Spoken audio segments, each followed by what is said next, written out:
So, how about them Canucks, eh? Oh boy, so much fun being a fan right now. At least the Kings are doing well.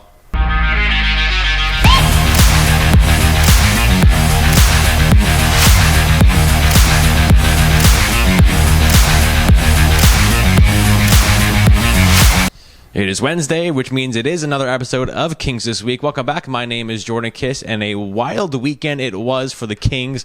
Pun definitely intended there, as the Kings kicked off 2023 with 2 games at home against the Wenatchee Wild and the Cowichan Valley Capitals, plus another big trade to announce here on this episode, plus maybe a little bit more news. But as always, let's start with our weekend recap. So Friday would be the first game of the new year for the Kings as they took on the Wenatchee Wild here at the Hat Parker Arena. It would be the one and only meeting between these two teams this season, and this game had a little bit of everything. And it would be the Kings who were off to a great start in this one halfway through the first period. Puck comes in front for Anthony Lucarelli, hammers it home for his 11th of the season as it was 1-0 Kings. And 16 seconds later, on a 2-on-1, Noah Ayre shoots it and he scores. That would be his 5th as the Kings took a 2-0 lead into the second period. Then 90 seconds into the middle frame, the puck luck going in favor of the Wild. Puck off the Zamboni gate, redirects right in front of the net as Cade Littler had the open cage to make it now 2-1 for the Kings. But the Kings did not let that goal faze them one bit as they continued to roll in the second period. 11:09 on a power play. Casey Yama driving to the net, centering pass to Ryder Ringer, who puts it in for his 4th as it was back to a 2-goal lead for the Kings. Then a minute later, Anthony Lucarelli finds Marcus Deschesky behind the D, goes to the backhand for his 4th, beats Owen Millward. That would end the night for him as Andy Vlaha came in relief as Marcus Deschesky scored his 4th, but Vlaha wouldn't face his first shot until about 5 minutes later. Caleb Bentham, fresh out of the penalty box, just sneaking one under the pad of Vlaha for his 2nd as the Kings were buzzing. It was a 5-1 lead going into the third period, but put on your seatbelts because this is when things got a little bumpy for the Kings. 55 seconds into the period on a Wenatchee power play,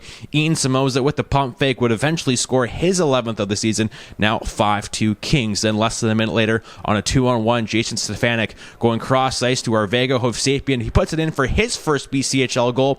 Just like that, it is 5-3 Kings, 90 seconds into the third period. Then at 5:57, Cade Littler, another power play goal, his 2nd of the game, as the Wild storm for 3 goals in the first 6 minutes to reduce the lead to 1. Now the Kings would hold on to the 1-goal lead right to the better end with the extra attacker route. It would come in front for Garrett Zidlowski, puts it in with 5 seconds to go as the Wild complete the comeback and force overtime. We're going to OT tied 5-5. Then early on an OT, 38 seconds in to be exact, on a 2-on-1, Cade Littler down the left wing, shoots it, just sneaks it under the arm of Kyle Metzen, just trickles across the goal line. Casey Yaman almost saves the day, but the goal will stand as the Wild finish off the comeback and score 5 unanswered goals to defeat the Kings 6-5 in OT. Not the start the Kings wanted to the new year. So after a devastating loss Friday to the Wild, how would the Kings bounce back the next night as they took on the Cowichan Valley Capitals? Now the Caps were a team the Kings have had success with this season, 2-0 so far, including an 8-2 win in the lone meeting here at the Hat Parker Arena this season. But it would be the Capitals getting off to the early start on another funky goal against for the Kings.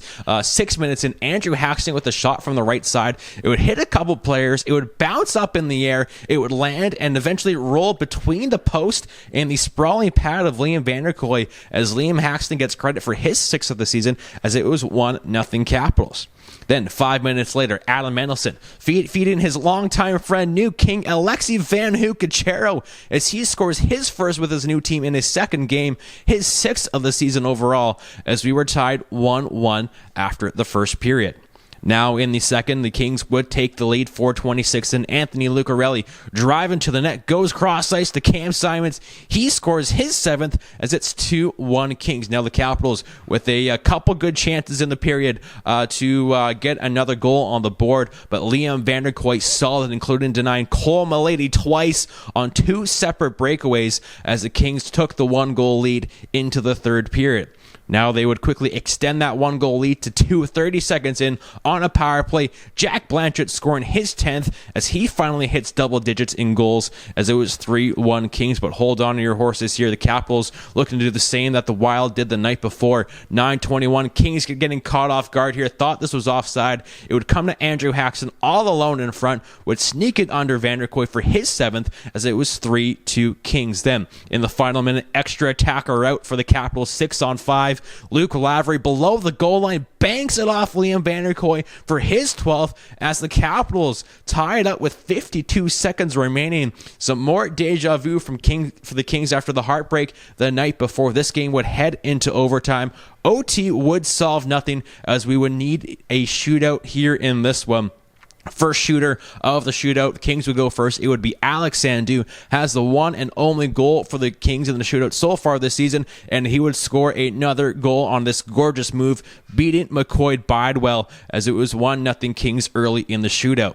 Now it would come down to the final shooter for the Capitals, Kai Duntas, needing to score to keep his team alive. He would go to the forehand, but he was denied by Liam Vanderkoy as the Kings hang on and hold off the Capitals comeback for a 4-3 shootout win as Liam Vanderkoy, probably his best performance of the season, making 40 saves for his first win at the Hap.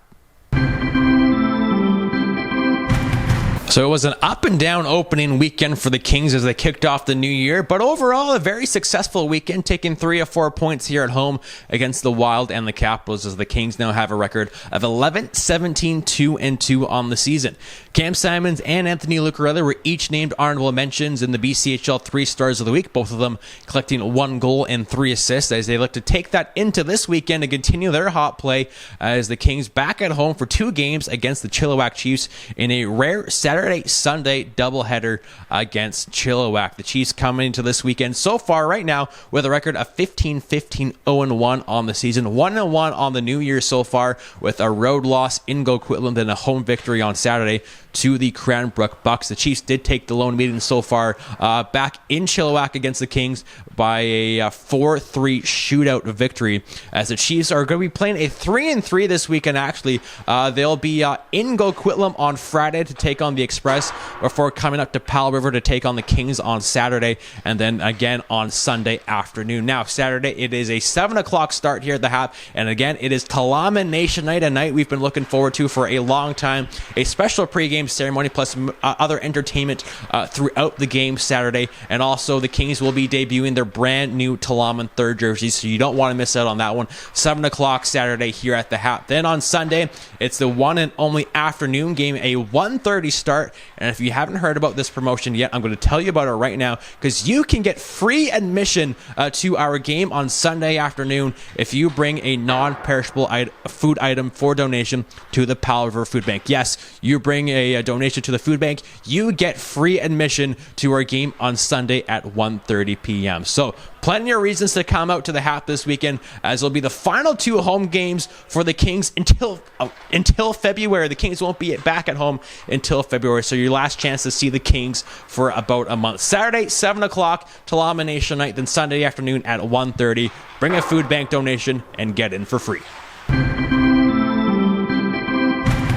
So yesterday marked the trade deadline in Canadian junior hockey. Of course, the Kings made one move last week, sending Nick Perchetta to West Kelowna for Alexi Van Hookachero, and they did make one move on deadline day as the Kings sent forward Max Potvin to the Trail Smoke Eaters in exchange for forward Remy Spooner in future considerations. Max played in 75 games for the Kings over his year and a half with the team, and including 27 games this year where he collected 5 goals and 13 assists, while the Kings get a forward who's a year younger than Max in Remy Spooner, just a goal and 3 assists so far in 26 games for the Smoke Eaters this season, but the Kings are very excited to have him in the lineup as he is expected to make his Kings debut this weekend. And also, we do want to wish Max the best as he takes the next step in his hockey journey with the Smoke Eaters.